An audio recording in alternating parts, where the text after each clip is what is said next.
Hello, everyone. It's sorry about my voice. It's a bit got a bit of a cold or something. But I hope you can still understand what I'm saying, even though I'm a bit you know chesty and coffee and things. But anyways, happy Monday to everyone. Hope you all had a lovely weekend. Today it's a brand new week, and this week we're actually gonna start the week with an episode of Ask the Drummer. We normally have it on a Sunday, but unfortunately, I was in Sheffield last night. So, but yeah, we normally finish the week with Ask the Drummer, but today we're going to start the week with Ask the Drummer, and I am really excited about this week's guest. Let me just say that it's 4 minutes past five here in the afternoon here in the UK. It's 4 minutes past 1 o'clock in the morning in Manila. I hope some of you, my dear friends, are still up and joining us live because today's guest, I've got to say, I was so excited when I found out that he's going to be at the Moz Army meet this year here in Manchester. I said to myself that I've got to be there because for many of us Filipino teenagers, in the 80s, we do love the Smiths and we do love Morrissey, and we still do. We still big fans of Morrissey and the Smiths. So when I found out that he's going to be there, I thought I have to be there because and I was hoping that I could get to speak to him during the Moz Army meet, but unfortunately it didn't until last month at Shine On the T-shirt that I was able to actually speak to him in person. And I'm so happy he said yes to Ask the Drummer, and he's here now. My dear friends, please welcome Mr. Andrew Paresi. Hi. Hey, how are Hi, you? Anne, and hi, everyone. Nice to be talking to you all. Thanks for having me on. Oh, thank you so much. Did I say it right, Paresi or Correct, Paresi? yeah. Yeah, that's. All But good. it's not really your. But I mean, I'll ask you about it later. Sure. But um, how have you been since Shine On? I've been in a state of wonder, really, because Shine On was such a great gig. We suddenly, although we were only on for half an hour in one of the smaller venues, Yeah, yeah, the response from the people in the crowd was fantastic. I mean, it was electric. And yeah, we've subsequently done very well at Shine On, been sort of rated very highly in the bands that performed. So yeah, we're very excited. They've treated us incredibly well, and we feel very yeah. fortunate and very grateful. I believe you're actually at the top position. I think you're like 22 or something. And Michael had, I mean, the reason why I was at Shine On this year, well, I always go every year anyway, but Michael had was all like below you, slightly below Keeley, which is, that's very Yeah, good. So, yeah, it's been a nest of surprises, the whole thing, and very very joyful ones. yeah, So all we can say is thank you. It's really wonderful. yeah. Were you at the gig as well last night? You had a gig, or was it Saturday night? Well, yes, on Friday night we played a venue in Huddersfield, and Oh, on this is Saturday night we played the Wool. I forgot what it's called the now. old Sorry about woman, that. the That's it, old the Old woman. Woolen. Yeah. I keep getting confused with the Old Woolen and the Wool Hall, which is where we recorded Beaver Hate for Morrissey, but no doubt we'll come onto that later. Um, Yeah. but there were great gigs. The people in both gigs were just fantastic. They were totally engaged with the music, engaged with us, enthusiastic, and it's great, because you can tell within the sort of the opening bars of the first song that people's reaction is, whoa, what's this? We weren't expecting this from a support band. And then they kind of get into it, and it's wonderful. It's just a terrific reaction. Yeah, I saw it at Shine On. It's the reception from the Shine On regulars. They're really, really into the music, and Yeah, it it was was packed. fantastic. Yeah, it was Yeah, packed. that Yeah, venue was packed. Yeah, yeah. and I And it's not a believe, very big venue either. So it was a great response. So it's just fantastic. yeah. Well, hopefully next year it will be maybe red stage or center stage or even Skyline Arena. Hopefully, Wow, that fingers would be crossed for that lovely. one. Well, Yeah. that would be just superb. Yeah, that would be awesome, actually. Yeah, but anyway, so welcome to Ask the Drummer. Thank you. Episode 152 is all about you, Andrew Oh, Paresi. Now, as I've said earlier, that's not really that's your stage name. Yeah, Andrew Paresi, isn't it? So correct. yeah. Where did that come from? Where did Well, it's Paresi? very interesting because I was born Andrew McGibbon, McGibbon, Yeah, and yeah, my father was from Greenock, which is very near Glasgow, in Scotland, and I found myself getting. I found that the name hadn't really been doing the marketing job I was expecting on being a drummer, and rather than going down the route of calling myself something like Sal Vomit or uh, Michael Spike. I just thought, what? Let's try something a bit Euro poppy, a bit Italian, and see how trippingly it works. And Andrew Paresi, I think I came up with Paresi because it was interesting to me because it's Italian for yeah, a heart embolism, which of course I don't want to be presaging any horrific future for myself, but it just seemed like an incredibly good name, so we went with it, yeah. and it worked. And it's you've used it as your a drumming name, or Correct. That's right. Yeah. yeah, for drumming? Yeah, yeah, Yeah. yeah. Um, but I've googled you, of course, because well, I need to do my script and things. So it says that Yeah. you're Sure. born, according to Wikipedia, you're born in Chiswick. That's Is it right. Chiswick? And I don't. The first time I've seen the name Chiswick, it's only on a record label. I think it used to be there's a record company called Chiswick or a Oh, record label. yeah, I think you're right. Yeah, and because I work in a record shop, so I have seen some of those labels or the company sleeves, and it says Chiswick. Um, but I googled it, and apparently you've got so many famous musicians from Chiswick, like Phil Collins, Yes. Pete Townshend, and Yeah. Kim Wilde. So is it? Would you say that Chiswick is like a is it a city or a town? Is it Well, music I music think place? Chiswick is an administrative zone. In fact, I think I've got a great story about Phil Cornwell. Phil Phil Collins, because Collins? Yeah, Phil was. I was in the primary school called St Edmunds, which was on one side of Nelson Road, which goes through Witton and Twickenham, which is inside that general sort of Chiswick zone.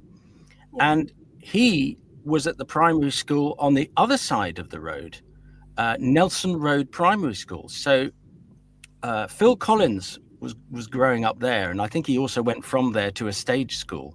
I went from my primary school on the other side of the road from him to Battersea to a grammar school. So it was like we took very different paths. yeah, yeah, But yeah, there are, and of course, a lot of the musicians would gravitate toward Eel Pie Island Studios, which was in Twickenham High Street, or just off the High Street near the river, and a lot of stuff happened there, for Pink Floyd, and there was a lot of interplay with musicians there. So yeah. I didn't realize it at the time because where I lived was Witton, which was kind of at the. I mean, the house I had appeared to me to be right at the end of runway 27 of Heathrow Airport, because every time we had a lovely day, the winds would blow from the east and the planes would take off. And back then, they used to take off really low. They didn't get high. They used to go Yeah, really low. And the hotter the day was, the lower they'd been. So I was just surrounded by engine noise and, you know, um, artificial oil. I was probably yeah, sprayed with all sorts of toxic chemicals, and it may well have had an effect on how I perceive rhythm. I don't know. But the thing is, it was really noisy. And so I started to think that it was such a kind of noise hole that really the only good thing to come out of it would be to make as much noise as possible, but in time, you know, that was it. yeah, yeah. That's right. Yeah, yeah. So, with all these musicians that come out of Chiswick, are you Yeah. from a musical family yourself? No, Yeah, not at yeah, all. My father was an educational psychologist and the head of a department at London University, and not musically inclined at all. Neither was my mum. Neither are any of my brothers. Although my brother Duncan did take up the violin to try and emulate the composer Schoenberg, and it was a dreadful noise, and it was stopped very quickly. But I found drumming at college after I left school and was thrilled to bits with it. So I bought a drum kit. I did lots of Saturday jobs and lots of part-time jobs to buy a drum kit, which I set up in the loft. And just as my parents had thought they'd seen the last of any of their children making noises in the loft that were just horrific, up I pop, not with a violin, but with a massive drum kit. drum kit. Yeah, yeah, And they just loved me for that. My mum said to me once, The noise you make in the loft is worse than anything I ever heard during the Blitz, which I just think is great support from the Oh mater. my before we continue, Aiden Rourke said the excellent sound and picture. Aiden is my tech support, so it's Oh, always good great. Hi, when he Aidan. says Nice to that meet you. one. Yeah. So, but was it the first musical instrument that you got into, or did you try and learn maybe a guitar or piano or a No, it's. violin? I went through most of my school days admiring music, loving it even, but not completely sure where I was going to settle. Clearly, I was going to be a musician because I had a great singing voice. I used to sing in the choir in school. I had Yeah. a sort of boy soprano and a great sort of musical acuity, but or rather aptitude. And but in fact, it was only when I went to college to Yeah. sit A levels for possible university was when I discovered a drum kit in the college's music department and started playing on it. Of course, it was a dreadful noise, but that way I became acquainted with the teacher, Reg Yeah. Skirrow, who taught me. He was a very capable session musician of the 60s and 70s UK music. And I started learning with him and joined the college big band, which was kind of modeled on Count Basie or Duke Ellington. So my early upbringings were soaked in, early drumming upbringings at least, were Yeah. soaked in jazz and jazz big band. So I had a very different approach to music at that point, much more studied, if you like, and much more academic. Yeah. Um, Yeah. so Yeah. yeah, that's kind of the first instrument I played, and I was just determined that this had to work. There were no exit points, and So it luckily was I loved it. So yeah, it wasn't rock drumming. So no, I've not got to say initially. that you had lessons, so you had proper lessons. Because I've also found out that you're actually a drums muso, so you know all these things. So you've learned it, and you've had all the like everything there is to know about drums. Or Well, there's a lot of challenges in drumming which are not limited to simply keeping time. There's all sorts of rudiments which are good to learn, yeah, you yeah, know, like flams and paradiddles and stuff like that, which are all great for moderating the level at which each hand works at and each foot if you're double bass drum playing or whatever. These are all great exercises. They're like going running or working out in the gym. There's nothing wrong with doing those. They'll enhance your playing. But I yeah, mean, ultimately, what happens is when you have all these complex pieces and you've built a complex solo for a particular thing, by and large, you're not going to need them. Because what I found in my career is that it's only when I started to strip away at the complexities I'd started building up that it became clear to me that the central thing was time and groove. Those are the only things that mattered. And through those things, simple rhythms, that's where the energy sort of pulsated through. And that's kind of what I've stuck with ever since. wow. Yeah. So, um, what was your first band as a drummer? And Well, mm, is it like a rock band or was it a no, jazz what it band? was, the first band I formed was called the Electric Pineapple Band.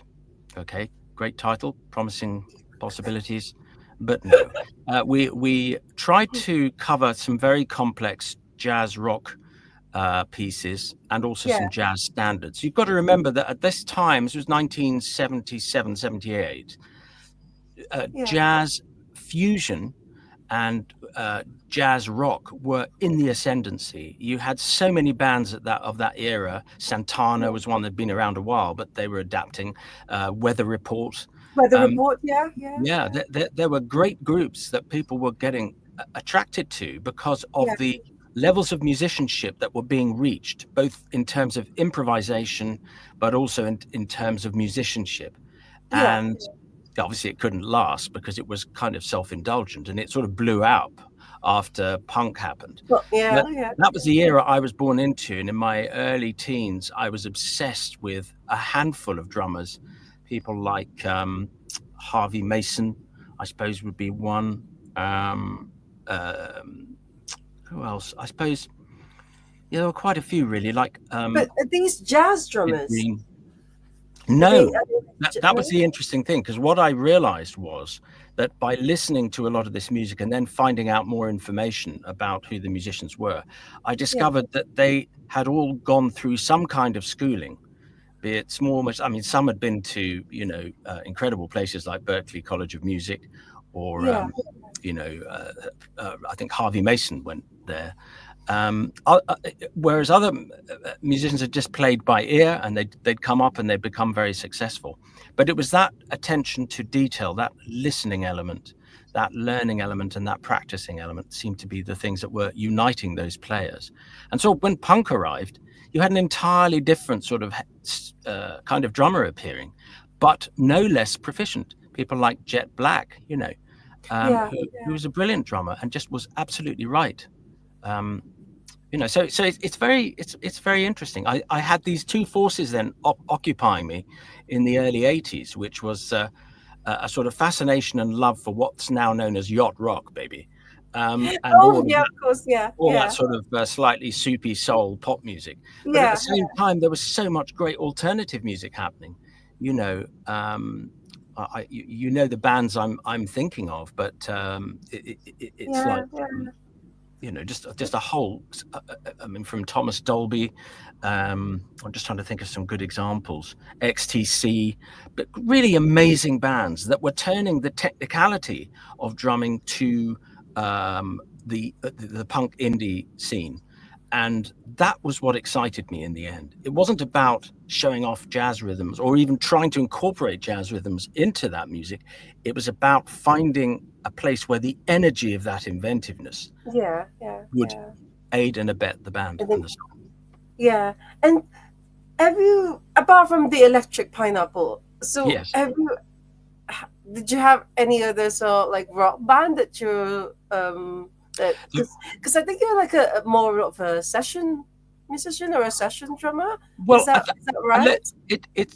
it was true for a period in the 80s through till 80s, about yeah, yeah. 1980. About 92 was when I sort of thought it's time. No, it was later than that. 94, I felt it was time to shuttle sidewards into something. So from 80s to 94, I suppose, I didn't intend or set out to be a session musician, but Yeah. it was just that, I mean, had the right band come along in the 80s, if the chair had opened up for XTC or something, and I'd been lucky enough to get it, Oh, I'd have okay. been there. But I think what happened was there was a very important event in 1980, which was when the Linn drum machine was first marketed. This was a drum machine that had samples of snare drums, bass drums, toms, and so on. And it is the soundtrack to many pop records of the Yeah. early 80s. 80s, yeah, yeah. Yeah, I mean, you can think of bands that would have used them, but but essentially, at a stroke, it wiped out work for studio musicians, studio drummers. 80% of studio drummers were basically unemployed after this came out, because the Linn drum sounded so much like the best sounding drummer that you wouldn't really need to record a drummer. And of course, every rock jazz recording needed rhythm of some kind. And there were many incidents where studio drummers, quite creditable ones, just couldn't Yeah. keep time in any meaningful way. So I found myself at this nexus point, and I thought, this is great. I can grab an opportunity here. So I learned to play in time ruthlessly to the click track. And that got me work with a number of producers, but specifically, I got entry into the session world by working with Sal Solo from Classics Nouveau Oh on, yeah, yeah, on a band he was with called the Rockettes, which required me to play in time to a click and a sequencer. yeah. And then that led to Bucks Fizz, which was 1985. That's The Writing on the Wall is their album. that's really interesting what you said about when Lindrum was introduced. So, Yeah. because I suppose many bands just didn't need to have like an actual or a physical drummer there because they had this machine that can do it. Yeah, that sounds quite interesting. So you were, is that, I mean, I know Box Fist, sometimes people say, oh, okay, is that something that you really want to be? Are you proud of playing your, Oh, the drum work well, for? What Fizz. for the drummer in Bucks Fizz, there were elements of their recordings which are really fascinating. Yeah, The yeah, drummer on the earlier albums, there were several drummers, but there was one guy, Graham Bond, who stuck out, and he had done this thing where he would get fills, drum fills. So, for example, if you yeah. play a one bar rhythm, well, that is the fill, and it slides neatly into the next bar. Well, he was doing things where the fills were crossing over the bar, so it'd be and moving stuff around and playing with where the fills came in and out, and that's what makes records like My Camera Never Lies or The Land of Make Believe just sound so Land of Make Believe. live, Yeah, yeah, because yeah, the rhythm isn't actually going to the place where you think it's going to. And he took a lead out of maybe the Police's drummer for that reason, Stuart Copeland. to But a couple. essentially, I found that really fascinating. So to me, that was where it lay, was trying to create Yeah, interesting rhythm tracks where things happened or didn't happen where you were expecting them to, and added to the excitement of the track. So that was the reason why I got hired. It was just because something unusual or explosive would happen, yeah. um, which Did you would. tour? Did you tour with them, or is it just No, I didn't studio? tour. No, it was a No. studio. I did. Okay. Yeah. Yeah. Another one that really got me interested is Jim Diamond. You played drums Huh. for Jim Diamond because Well, yeah. yeah, one of his songs, "I Should Have Known Better," Yeah. that was massive in the Philippines. Was It's it? That's yeah, brilliant. yeah. Well, I should have And known I was better. still yeah, and that when he reached the high thing, I, or something like that. So Ay, ay, ay, yeah, ay, yeah, ay, ay, ay, ay, ay, ay. I've drunk too much. Ay, ay, ay, ay, ay. Yeah, it's a very interesting story, that, because I was the drummer, I was hired, and yeah. then there was an issue with the previous drummer, a guy called Simon Kirk, who'd been the drummer or was a drummer with Badfinger, and Okay, he had yeah, come in and wanted to be on.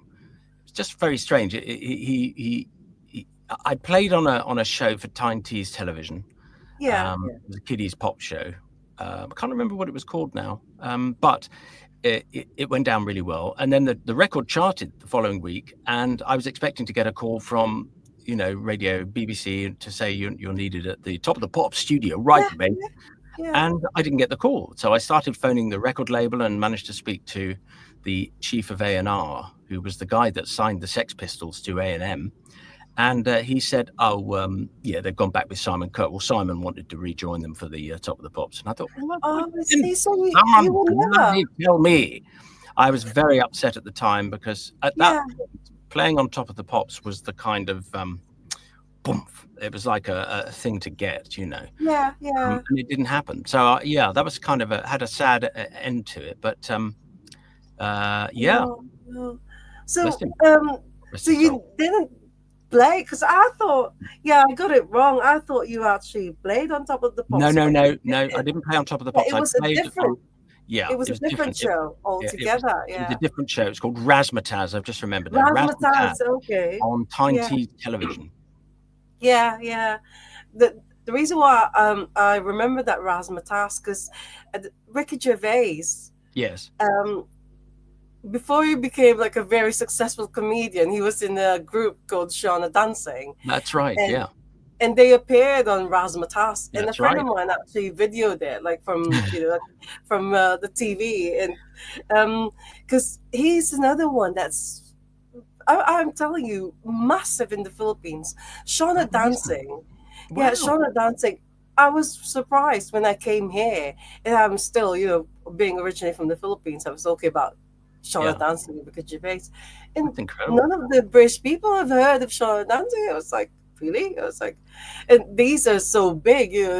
They were like, I know they only did like maybe a couple of singles, Yeah.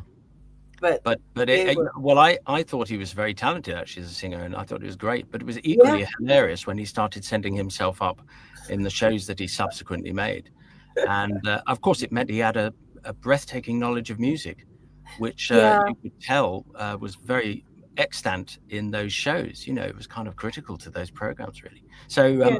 Yeah, it's fascinating. Yes, razzmatazz is a bit of a forgotten relic of pop TV, mate, but it's actually a very important one, I think. Yeah, yeah, that's true. Yeah. Well, Aiden said that he loves jazz rock, Mm. especially Weather Report. Yeah, Oh, I great, know that. Yeah, he's into that. So great, from Aidan. You've got class and quality on your side. from Box Fizz, is this how Stephen Street got to know you or got to? No, not quite. There were I was doing more sort of jobbing work and stuff, and then I joined a band called A Pair of Blue Eyes, and we played for a little bit, made some recordings, and we got Yeah. signed to CBS in the wake of the signing of Terence Trent D'Arby. There was a big rush for like soul sounding poppy bands Oh, that right. might have might have some kind of resonance for the main artist that they'd signed. In other words, they were sort of trailblazing, Yeah, and yeah, yes, we were called A Pair of Blue Eyes, and Stephen had been asked in to remix our first single, "You Used to Go to My Head," and he was in the studio listening to all the individual tracks, and he was trying to find the click track, and he said, where's the click track for the drummer? What's the drummer listening to that he's able to keep in time? And the singer said, I wasn't there, but the singer said to him, well, we didn't use a click track. Andrews keeps in really good time. And he was deeply impressed by this, apparently. So he kept that in mind. And then about a year or so late, no, 2 years, no, actually, it was probably just under a year later, yeah, after yeah, the Smiths split up, Stephen got in touch and said, would I like to play on Morrissey's first solo record? yeah.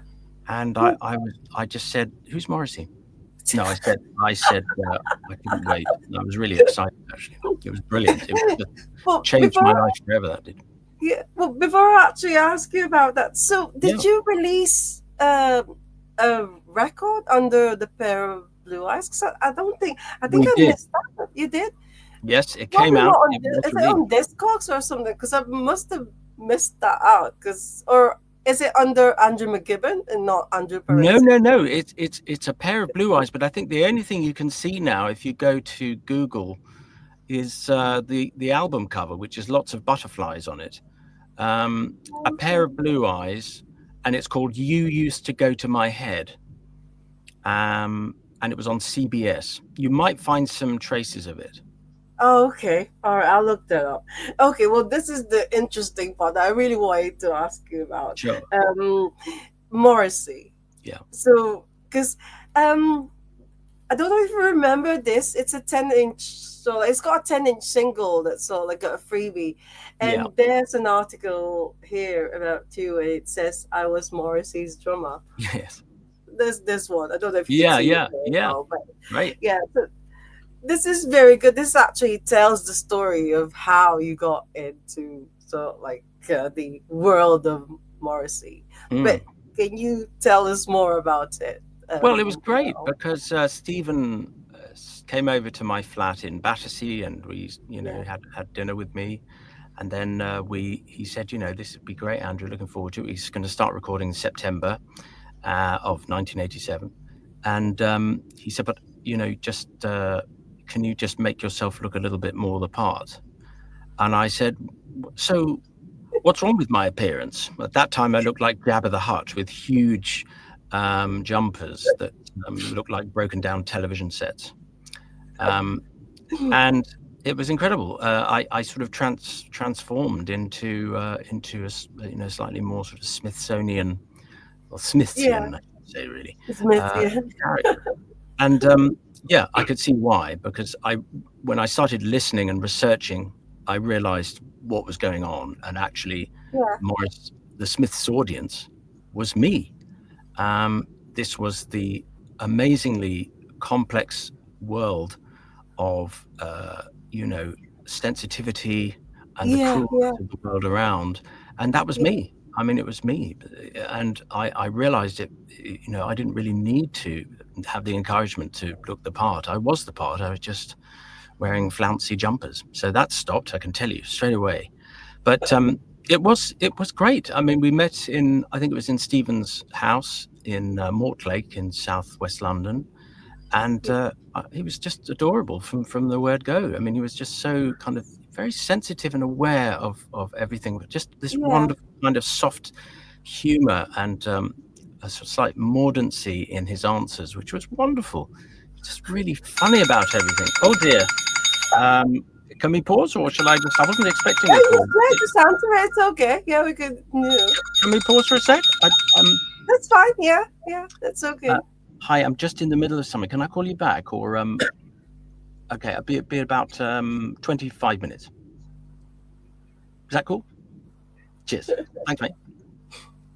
I'm yeah, No, sorry. that's fine. No, Um, that's good. and I It's just needed. live. This is live. That's why we It's always get that kind it's of the thing. real So thing, isn't it? yeah, yeah, it is.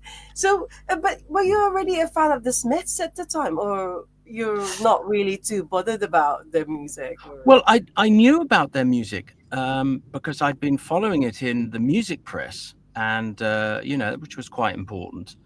And I yeah, think I understood it, and I was understanding the music, but I just hadn't. My head was elsewhere.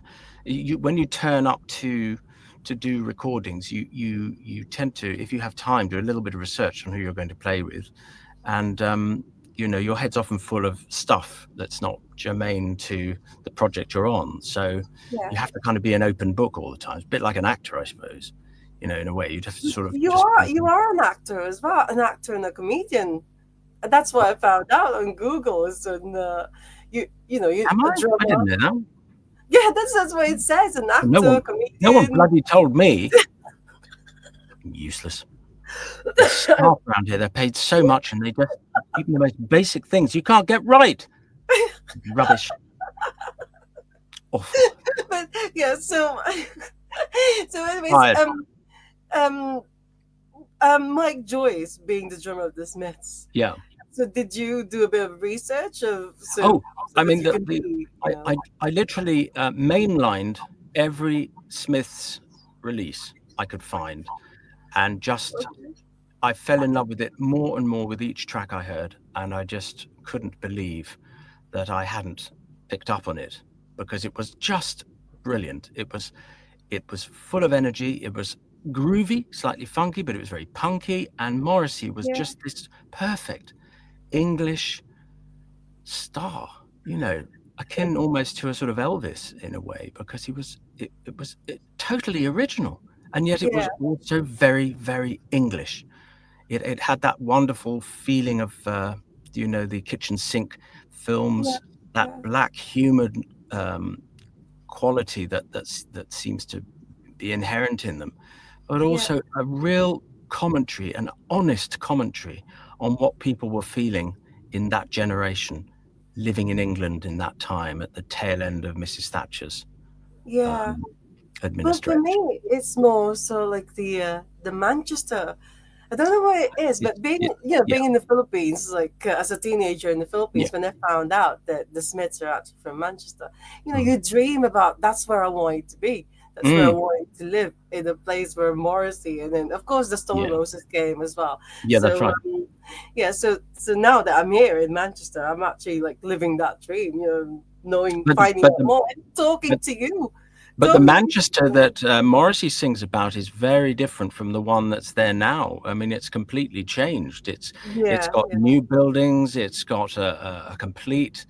It's like a modern 21st century city. Whereas the Manchester Morrissey was singing about really was neglected, like vacated, yeah, yeah, ignored, overlooked by by many governments in Westminster, and it was awful. For the people living there, it was just abandoned, and yeah, that was the background to what he was singing about. It was kind of yeah, yeah. sort of like it was earthy and original and totally brilliant. Yeah, Not Manchester. it's one of those. It's one of those like icon. You think of Manchester, you always think of Morrissey. It's a Yeah, shame that he doesn't live here now, but there you go. He I has to think go I somewhere. think it's fair to say that Morrissey always lives in that version of In Manchester. my, yeah, yeah, Uh, yeah, in his, for wherever he's coming from, that is his truth, if you like, and Yeah. that Yeah. is to me that's always evident. Are you still in touch? We have been, yeah, yeah, Yeah. yeah, Oh, that's brilliant. That is very good. And any maybe because he's still touring, he's still doing live shows. So any maybe plan of going back? Because did you? I mean, this is something that do you know when I was at Shine On, I met one of your friends, Keely's friends. He was staying at the same hotel I was staying in, and we just happened to talk about Keely, and he said to me something that's a bit so like strange that you never toured with Morrissey. Is that right? You yeah. never Well, were I able think to what happened was we made Viva Hate, and for whatever reason, although we did the B-sides to the singles that came out of Viva Hate in January, and as a band sounded pretty good, yeah. I just think that maybe there, it lacked a certain thing that Morrissey needed to get it to take off. I can't be certain about that, but Oh, yeah, it was, yeah, it was disappointing, but I understood, it's got to be right. so you Uh, didn't tour the album? Because no, normally with no, bands, when they yeah. release something, they will tour the album and. Well, Oh, God, it's. I think the lack of tours is sort of what made Viva Hate quite an enigmatic album as well, because it was like, well, what's next? And Yeah, it didn't quite follow the trajectory perhaps that the corporate wigs had expected. But I think it was within Morrissey's purview to yeah, decide yeah. if it wasn't right for him, and that it obviously wasn't. So yeah, yeah, but I mean, yeah, it's fascinating because these are the classic Morrissey songs, the one that you play drums on. sure. Every day is like Sunday and Sweathead and all these, and you play drums on those. It must make you feel like, oh my God, I was part of it. Oh, I It's feel like, I feel nothing but unalloyed pride and joy. Every time I hear the recordings, I just think yeah, this is awesome. And it's not because of the records themselves, which are brilliant, or because of Morrissey, who's just outstanding. yeah, oh Um, yeah, it's yeah, for yeah, some reason, uh, the drums are more present, perhaps, on some of the songs, and that's quite a significant thing, because I remember hitting the drums very hard when we were recording. I was determined that they were going to be heard, but yeah, it comes over in a great way. For example, like Suede Head, the drumming's very up yeah. front, less so And in these are all your drum so like parts. yes, You produced or you wrote. Is that the right term? yeah, yeah, Writing the drum parts or something. So you yeah, wrote those created drum them. parts. Yeah. Yeah, yeah.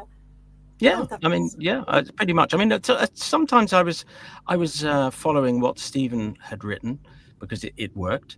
At yeah, other times, I was given a very free hand. That was the case in Late Night Magdalen Street, where I yeah, was able to play sort of, more of a freer yeah, approach to give it yeah, some sort of strange percussive dimension, which I think was great. Sounded really great. I yeah. was very And of pleased with that. course, you did a couple more albums with Morrissey Yes.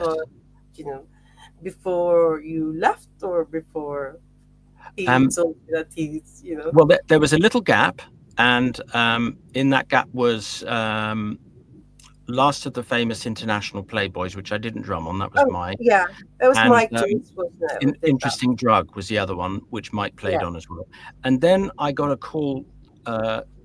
He was doing some more recordings, and this time with Clive Langer and Alan Winstanley, who'd produced Madness and Dexy's Midnight yeah, Runners. yeah, And those sessions were great. We started with a Stephen Street song, which was Ouija yeah. Board, and we sort of went from that to doing Yes, I Am Blind, and The Girl Least Likely To, which was co-written by Andy Rourke. And yeah, it took off again, and suddenly we were on the threshold of another album, which was to be called Boner Drag. So yeah, it was great. And then I got retained again to work with Mark Nevin on the songs for Kill Uncle, Oh, which well, was in 1991. So yeah, yeah. I was overjoyed. It was great. Yeah, Oh, it's just wouldn't you have liked to have been on stage and actually playing it live, Yeah, you know, of to course. your I mean, audience? I'd have And absolutely loved that and risen to that yeah, yeah, naturally. But sometimes yeah. things don't happen, and Just don't happiness. yeah, Yeah, you just have to sort of say, well, that's a shame, but never mind. Who knows what might happen in the future? You just don't know. yeah, yeah. That's right. Well, another thing, the fascinating I thing mean, I that did open a couple of veins as well, but I don't like to talk about that part of my life as it's not relevant. oh, I oh, mean, I didn't. No, I'm joking. I'm not joking, really. That sounded so realistic. Oh gosh, I didn't mean to sound so intense. I didn't open anything. I probably just opened a can of lager and thought, this is, okay. uh, sorry. Yeah, So, no. Sorry about it. it's fine. I'm still a bit coughing, No um, problem. but anyways, I'm another here to guide you through whatever you're going through at this time. Don't worry. well, another fascinating thing that your friend, I can't remember, is it David? I think he's the one who gave me the set list as well. At Shine On. But another fascinating thing that he told me is that you do a very good impersonation of Morrissey. Yes. Well, I do it privately, but I don't do it publicly, I'm afraid. You don't do it publicly, so No, I'm so sorry. I no, mean, it's fine. it's So not that it's not that it's rude in private. It's just I'm yeah. I'm sorry. That's the best I can do. Oh, who was that? Is that you? Oh my god, yeah. Oh oh my god, I'm sorry because like I wish I could just get rid of this cough so I can just laugh a bit. But no, Oh, that's very good because do you know one thing that really reminded me of it is Graham Fellows. He actually does songs, and then when he sings it on stage, it's he's a sometimes if genius. you close your eyes, you'd think it was Morris who was doing He's all an the. absolute genius, Graham Fellows, and I've worked with him in the past. He and I did a show called Loose Ends on Radio 4, and he's so funny. He is absolutely brilliant. He really Yeah, is. yeah, he is. Well, I'm not gonna ask you about Morrissey now because after Morrissey, you were actually in a band um called Bleed. It's a feminist band. Oh Am I yes, this was a period in the 90s. They were very. I mean, I'm drawn toward these themes. I'm very drawn toward um, progressive things because I feel that on the other side of that barrier lies a greater tolerance and understanding of everyone. Um, right? and I also realize that when you present these sort of things, people can be shocked and even become enraged. So it's a very tricky minefield to navigate because you want to get a message across, but you don't want to uh, make enemies of the people who you're trying to, and you don't want to be patronizing or anything. You just want to sort of, this is actually how it is for Yeah, some people. There's violence at home and no one's reporting it, and all this kind of thing. So really, in a sense, that was yeah, their whole thing was a push for greater understanding of what would now be classed as sort of old-fashioned or slightly not non-current feminism. yeah. Yes, but yeah. So she was the singer. She wrote songs in that vein and so on. But I managed to get them played on Radio One, but we didn't really get much further. I think the message was a little too tangy, a bit raw meat for some people. So yeah, Because the but it band, sounded great. The songs were great. yeah, apparently didn't last long either. So after, is it just Yeah, a couple of years or just that's 3 years? right. And Yeah, then it's, yeah. yeah. And then after that, there's another band, Good Times, Good Times. Is it just Good Times, or is it just Good Times? But then the name of the album is Good Well, Times. I think Good Times was a track by Bleed. I'm pretty sure it was. Oh, so it Um, was not a band. It was a no, no, I don't think so, unless my brain is gone on strike. I yeah. don't Because recall a apparently band it I was was in. you released solo. Oh no, no, no. Because I thought there was like another band called Good Times, and it's got Well, um Times, So Good this Times. was just a What song. what was the track that Good Times It released? just says that the album is called Good Times as Ah, well. I think that's Bleed's album, Good Oh, Time. that's Bleed. Yeah, Okay, yeah. all right, yeah, yeah.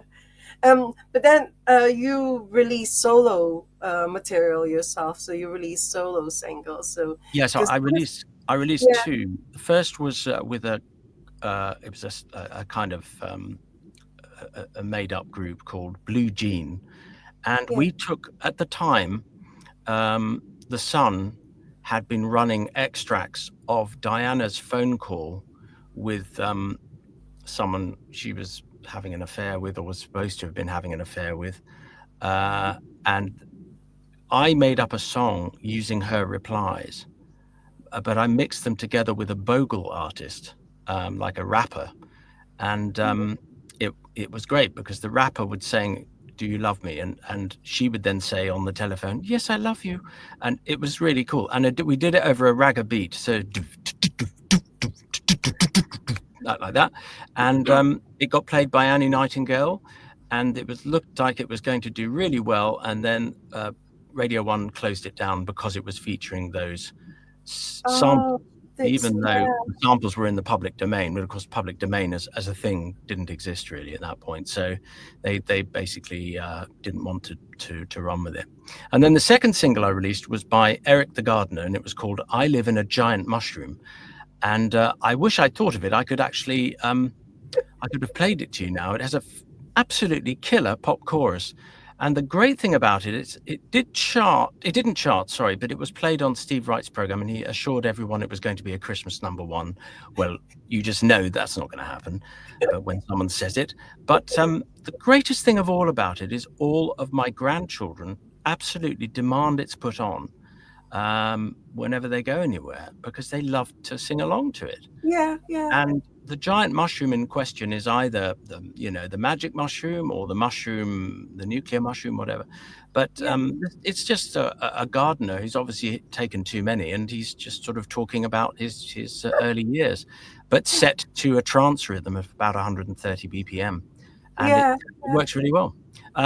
Dig it out and have a listen. I think you'll like it. Oh, yeah, I will do because do you know what I mentioned it on Wikipedia? You're known as a comedian and an actor and everything. So Eric the Gardener is actually one of your characters that That's right. because you had loads of characters. Was it on radio or is it a TV show? Well, no, I started on LBC, on Clive Yeah, Bull's show, and then I migrated to Radio 1 and started doing some newish characters on Kevin Greening's breakfast show.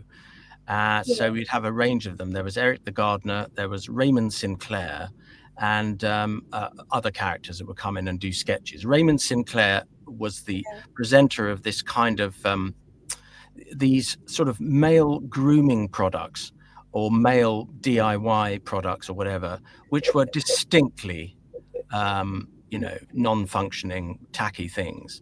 So, for example, I mean, I wish I could remember some now. I should have brought some yeah. examples with me, So but some of them are just ridiculous. Like the wallpaper remover, which requires you to go next door to drill a hole through the wall in order for it to work properly. Stuff like that. Just oh my God. wonderful. It's completely absurd. And you also did like phone-ins or like fake phone calls Yes, I using used to do a lot of that. Eric was a fake yeah. phone in to Oh, Clive's is show, it okay? Yeah, and lots yeah. of people were listening to Clive's show at that time, including Paul Whitehouse, I think, and Harry Enfield. They used to phone in with shows with characters as well. So. Ah, yeah, yeah. Do you still do it now, or is it just No, you concentrate on drumming now? I just focus on drumming now, really. Yeah, yeah. So yeah, but So it it you it, it don't informs do who I am. any you don't Not do really. any acting anymore and Well, going I do a little bit of acting, and I around. do a little bit of writing, and I've just written a play which is coming out on BBC Radio 4.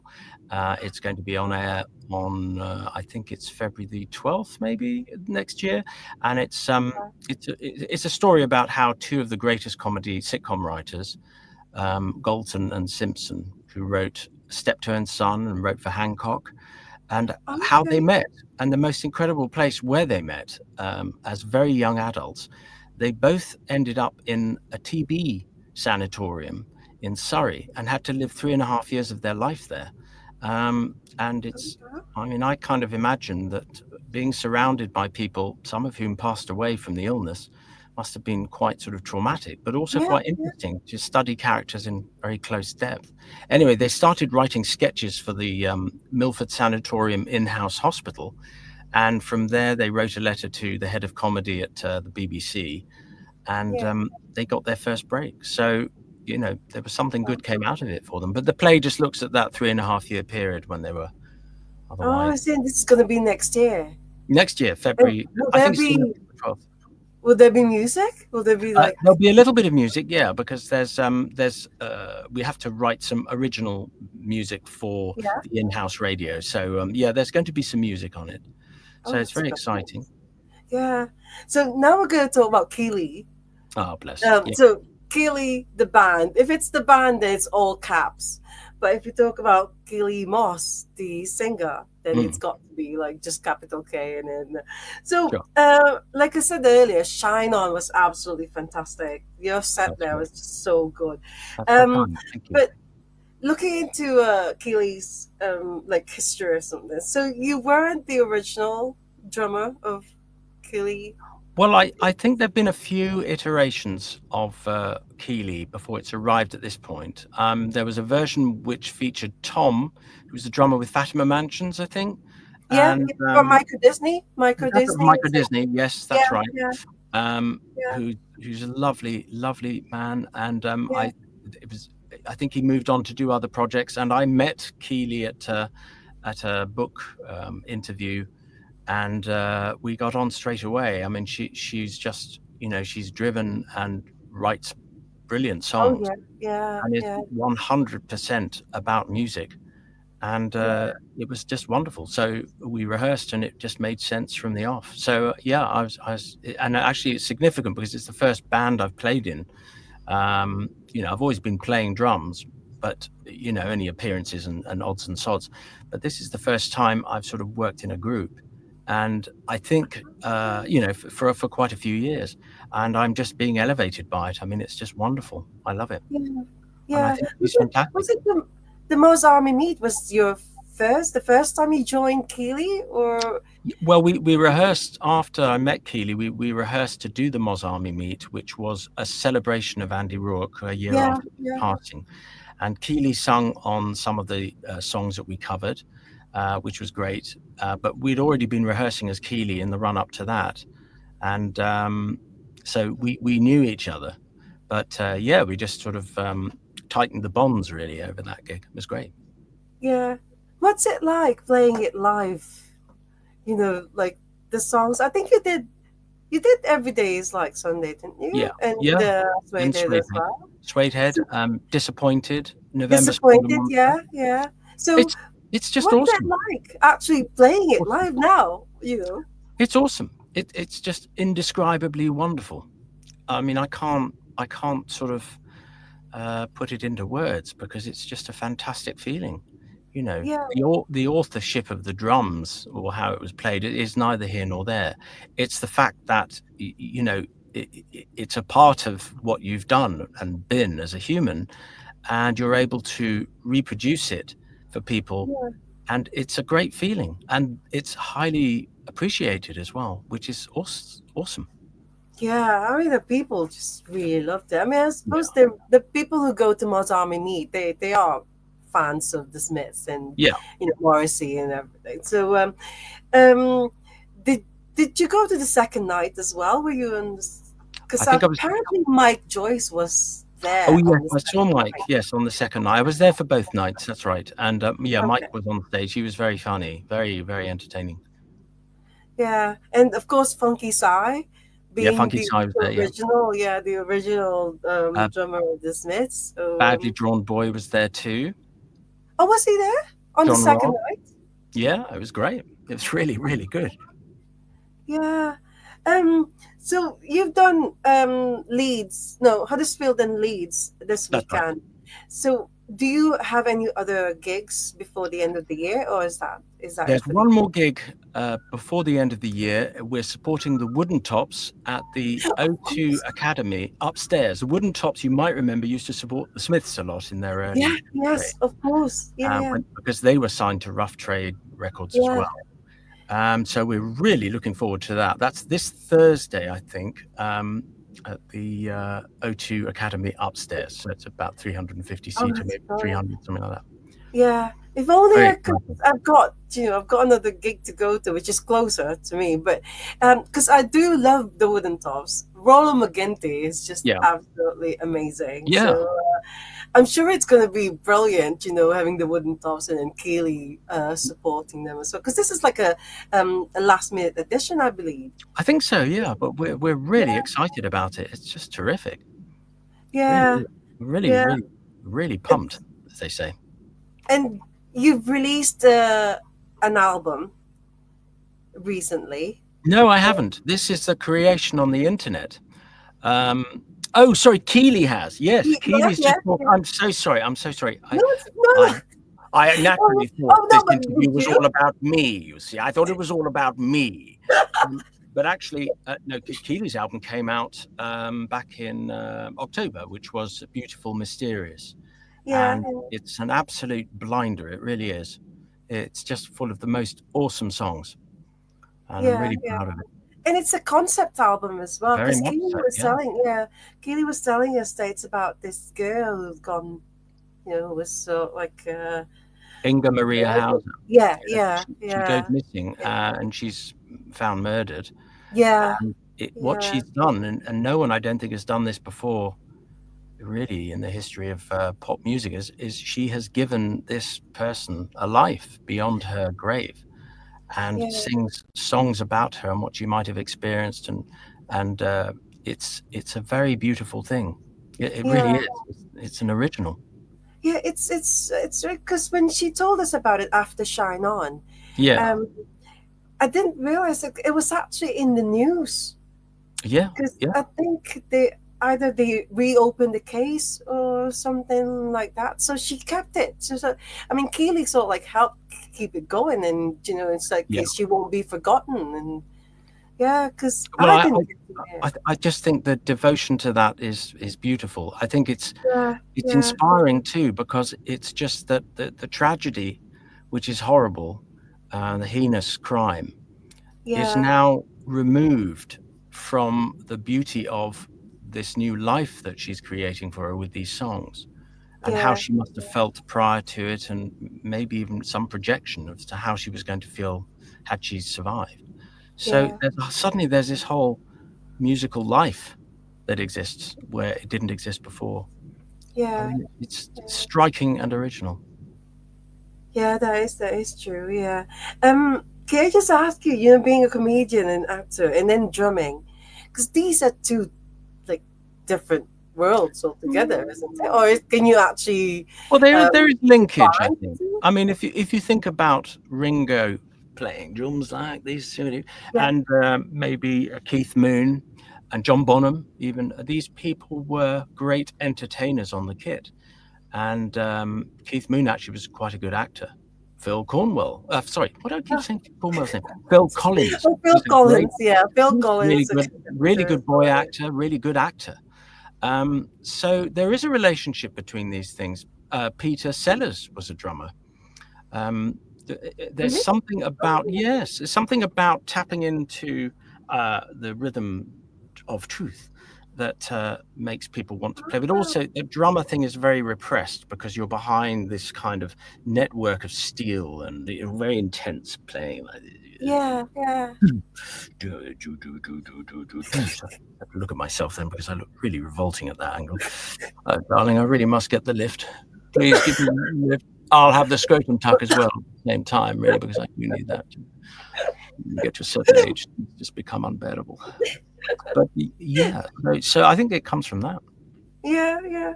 And also the last one I wanted to ask you, the Nemo twins. What's apparently it's a Oh, sketch troupe. Nemo It's Twins was a sketch. sketch show, sketch artists I joined in 1980 for for a run of Is shows that at the TV? Edinburgh Is that a Festival. TV show?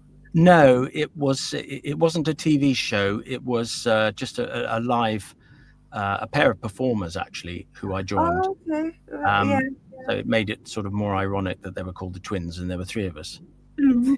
So that was Oh, quite amusing. Thompson twins. There's Yeah, three of them. Thompson twins. There's three of Yeah. them. Yeah, true. Yeah. Yeah, so I think that was just that was exploring the comedy muscles, and you know, they're always there, but Yeah.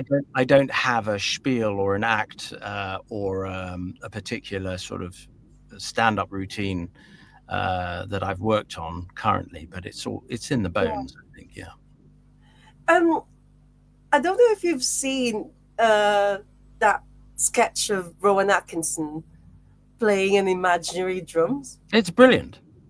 Have you seen it? Yeah, That was, yeah, it's fantastic. have you done something It's fun. similar? No, it did occur to me that it could be a modern version of that with some very interesting stuff on it. I think one of the things I find very interesting is beatboxers and how they're able to, because you know, I can do a little bit of Uh, and all that stuff, but some of these guys, there was one guy I saw, he was kind of using a pencil while he was doing it, tapping on items around the desk. It was bloody incredible. It was yeah. terrifying. Wow. So yeah, maybe incorporating drums and comedy. And I I yeah. um I think that could work. We'll see. Oh, brilliant. That's very good. But not with when you're in Keeley. Not Or when I'm in maybe it Keeling. is. No, no, Well, not when sometimes you're. I do smile benignly as I'm playing, but that's about as far as it goes. Well, I know that you need to ring someone, but I've only got four more questions, the regular questions that I always ask our You go, guests. no First problem. of all, is do you twirl when you play drums? Or have Do I you ever twirl? twirled? Do I twirl Like, sticks? yeah, yeah. Yes, yes, I do. Yeah, yeah. I don't think I've seen you do that at Shine On, no. I Or don't do it generally during gigs because I feel that draws attention away from Keeley, and I'm not sure it's, you know, it's a legitimate thing, but you've got to incorporate it in a way that you know, really. I think on the drums you're looking for an intensity and a burn, and stuff like that is more like for show bands, for like playing marching bands or doing some funny stuff. okay. So I don't find myself incorporating it into live performance. I don't No, see that it quite slots in. It becomes about the drummer when you do that, you know, um, and I find that's not right. You know, you've yeah, yeah. got to sort of work in the scheme of it. But yeah, have you done it before? Uh, Like I, I, maybe at I've a done it once or twice, yes, in yeah. certain settings, but I don't think any of them were filmed for posterity. No, no. Do you think that's something that Morrissey would like? I don't know, Done it? actually. It's a rather good question. I think probably if I was too busy doing that and not keeping the beat, I think he would probably have me fired, and rightly so. I can go and spin my sticks on the coach home. Um, Yes. Well, okay, well, second question is drumming heroes. yeah. I know that you mentioned one earlier, but any Well, other drumming heroes you got? there are so many. That's the problem. I mean, if I think about drummers that I really admired, you could go from Charlie Watts to Buddy Rich. Oh, yeah. Harvey Mason, I mentioned. Steve Yeah. Gadd is a great originator.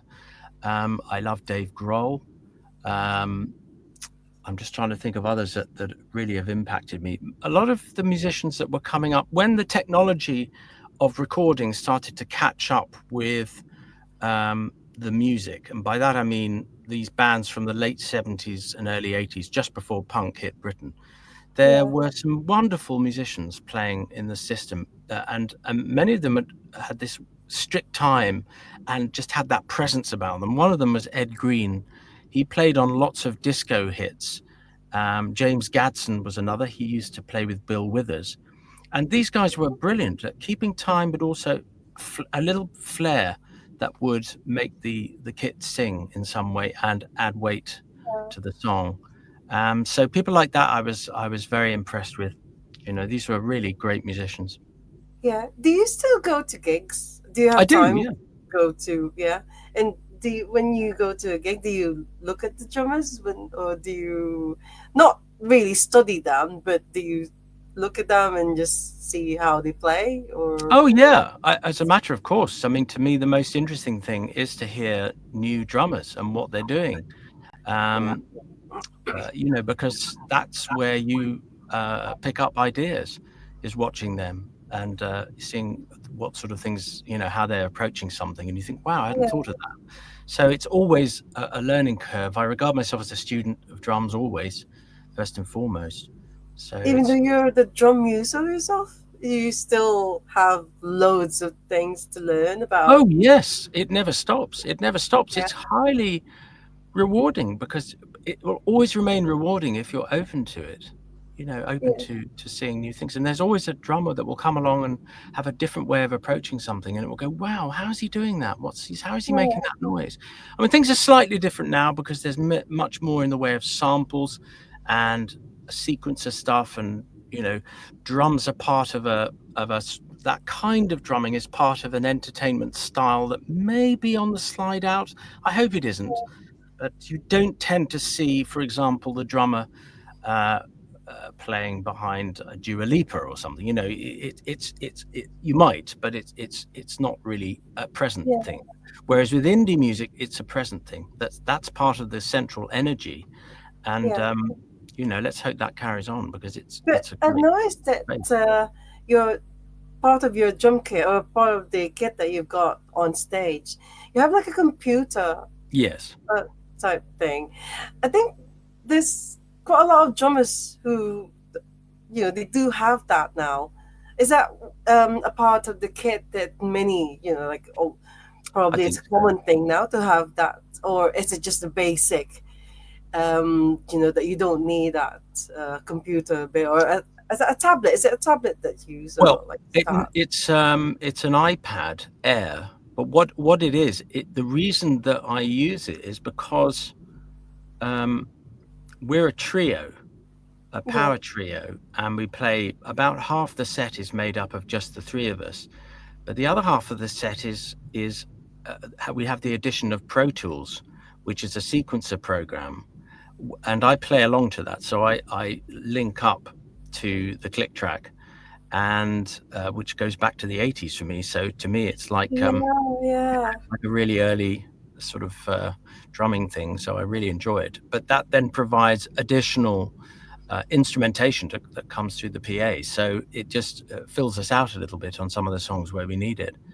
yeah. So But um, I think a lot of drummers have them now, don't they they? do, yeah, yeah. Oh, yeah. I mean, it's pretty much you'll see most bands will have drummers that are linked up in some way to a time or Yeah, to a sequencer of some sort. So it's not at all unusual. yeah, But it was once, and so it's quite interesting how it's all changed. yeah. The other question is: have you ever had any drumming disasters or accidents Well, I playing? was thinking about this, and I can't think of any beyond the things that normally happen, which is like the tom tom collapses, or I've had a bass drum beater stop working, which was really weird. So I then had to, as quick as I could, try and get the floor tom to sound like a bass drum and play the pattern there. That got me out of trouble for a while. Much more difficult is when the hi-hat goes, because that's a real nuisance. You can't get a nice crisp hi-hat sound. So I found a way of playing the hi-hat and the snare whilst holding the hi-hat tight. If you see this, there you go. So you hold it Yeah. tight like that and then sort of play it. But of course that means your Oh, left hand is no longer in action. So you have to sort of yeah. So that's a bit frightening. But that's been it. No major disasters, no loss of backline or PA, no. and I'm the only person playing because I'm the only person anyone can hear. Which is also just a great opportunity for a fabulous drum solo, I think, when all the power goes down. Yeah. The kit that you use at Shine On, that's a house kit, wasn't That it? was a house And kit, I but think you normally had didn't you have some problems with it, with the it was house? just well, I think it had been set up very differently for a different style of drummer, and I just didn't have enough time to put things back in place. So I couldn't use the second rack tom, and I couldn't use the cymbal quite where it was because it was hitting the second rack tom. So I had to kind of ignore it and play other stuff. But it was okay. It was just a bit of a Yeah, sudden changeover, very very yeah. swift. and you can always just adapt to it. It's like if you're Yeah, if it's especially like places like Shine On or all these festivals, yes, um, that there's so many bands. There's just one after another, and you've yeah. only got this limited time. Yes, and And you've then, got to act on that because that's all yeah, you've got. So you simply have to accept if there are things that are preventing you from getting the kit that you'd like. Well, you just have to go with the flow. You have to yeah, accept that loss and get on with it because otherwise there'll be no drumming at all, which is that's useless. right. Yeah, yeah. Well, last question is, what would be your advice to aspiring drummers or musicians in general? I think the advice I would give aspiring drummers is, he said, looking at his notes, is actually no, to be fair, the thing that matters most of all is practicing and time. Um, when you first start playing, you explore with the rudiments and you explore with the rock rhythms, the jazz rhythms, the hip hop rhythms, and all the rest of it. But Yeah, it's vital that you learn to play in time and then to develop an inner sense of time from that practice. That cannot be under practiced. That has to come first before all the fills and the other stuff. Because if the fills aren't in time, then you'll speed up or slow down. So really staying in time is the most important thing. Having a groove as well. And to define that, it just means there's something a little sort of skippy about the way you play. It's something that defines you. But I think it comes out of 3 or 4 years of really hard practice. But simplicity is really key. Stripping away stuff rather than adding stuff, leaving gaps. These are all the cool things to do. And yeah, it can work incredibly well when you do that. can Putting a we just fill in every 8 bars is hard work, for people yeah, to listen to, and it loses the flow.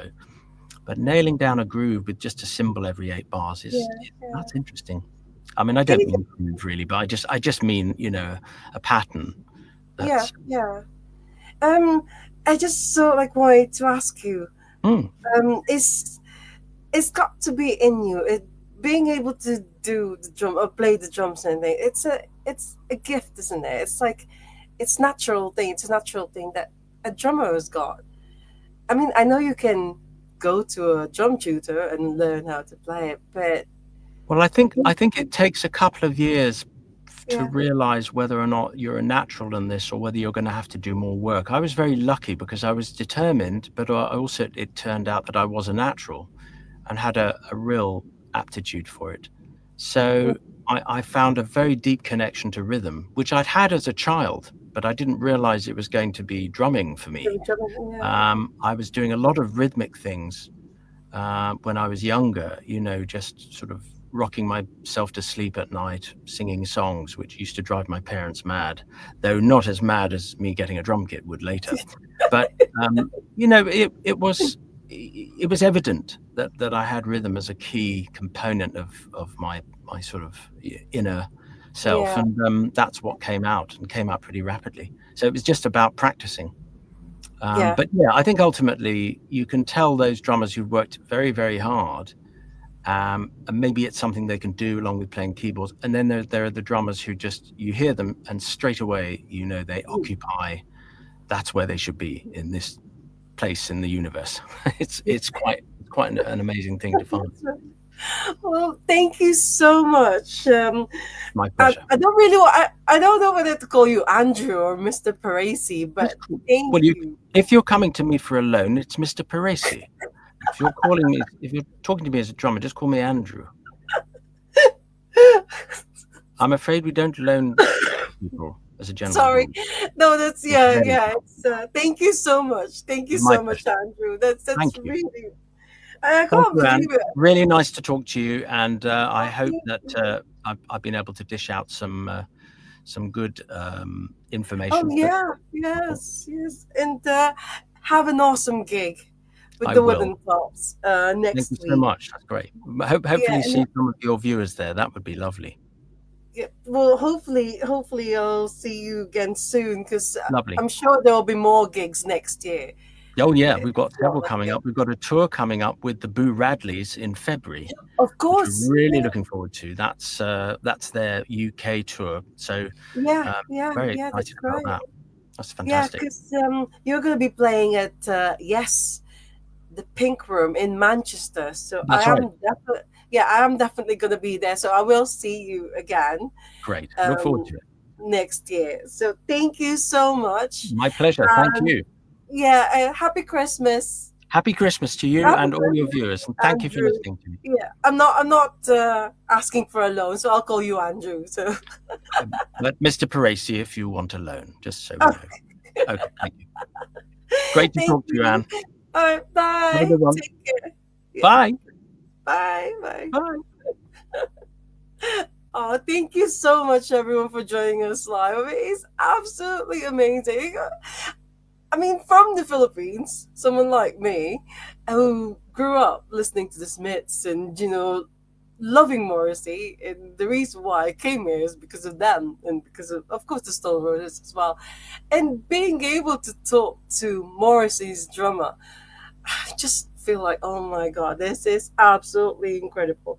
And this is why I do love drummers. They're so great. They're so cool as well, and they've got so many stories to tell, and they're like advice to tell the to for musicians and aspiring drummers and everything. But I've got to say, if any of you, my dear friends, haven't heard of Keeley yet, go on social media, look them up because they're absolutely amazing.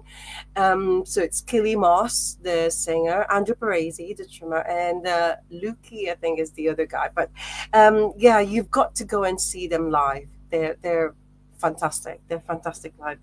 And any of you in London, make sure you check out their gig next week, and they'll be supporting the Wooden Tops, and that's at the O2 Academy. Right, so that's it. That's all for me for this week.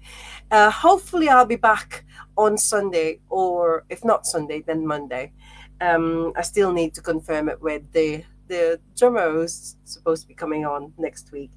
But for now, also I wanted to say this because I've been going to the Michael Head and the Red Elastic Band gigs recently. And that's the reason why I couldn't do it last night or yesterday, because I was there in Sheffield. There's three more gigs to go to, one in York tomorrow, and the other one in Kendal on Wednesday. And then the last one, the final one, is a hometown gig in Liverpool, and that's on Friday. I think it's sold out, but hopefully some of you, if you're interested, you can still be able to find a ticket. But anyways, yeah, they're absolutely amazing. Michael had in the Red Elastic Band is so good. So but for now, I'll just want to go and say thank you so much, and hope you'll be back next week.